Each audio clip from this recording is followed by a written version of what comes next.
Jelzés balra, fész csak. Jó helyen vagyunk.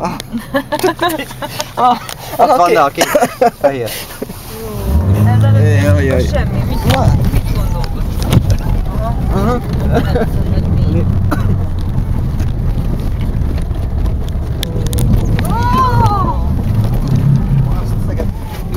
Keresztbefordulás, meg minden. Észre, ne menj bele abba a mély nyomba, Hát ne menj bele, hát ha belevisz.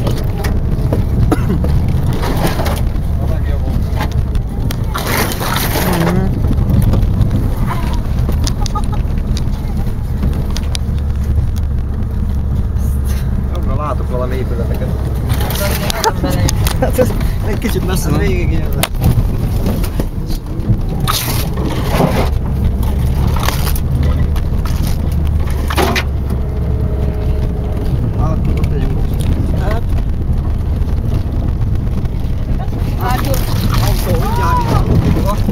Úgy csinálsz, hogy jó legyen, mert már nem sok van belőle, mert már szemben műút van át. Hátul meg csak tartják a telefont. Pár száz méter aztán kiérünk a műútra. Ott szaladnak az ők. Pedig már tényleg nincs messze az út. Jobbra nem lett volna?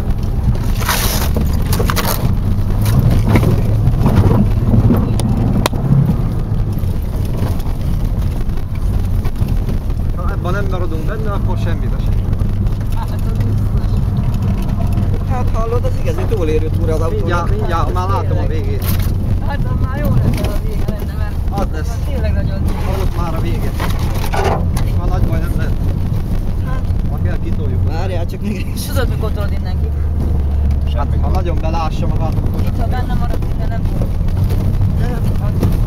Ó, csak ne menjünk le róla. Hát ez nagyon jó.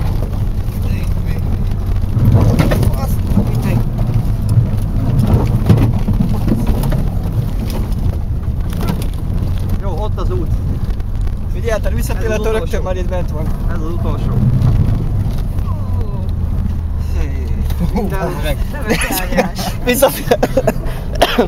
Visszapillantó rögtön beugrott.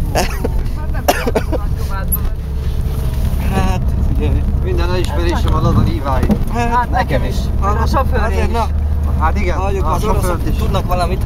Természetesen a sofőri a dicsőség elsősorban. Hát. Isten értesse a Jó, sofőrt. na balra karcsa. Köszönöm szépen, köszönöm. Balra karcsa. Köszönöm, kedves urak, köszönöm. Balra karos, jobbra karcsa lenne? Jobbra van, igen. Jó van. Na jó, várjál, hosszúba.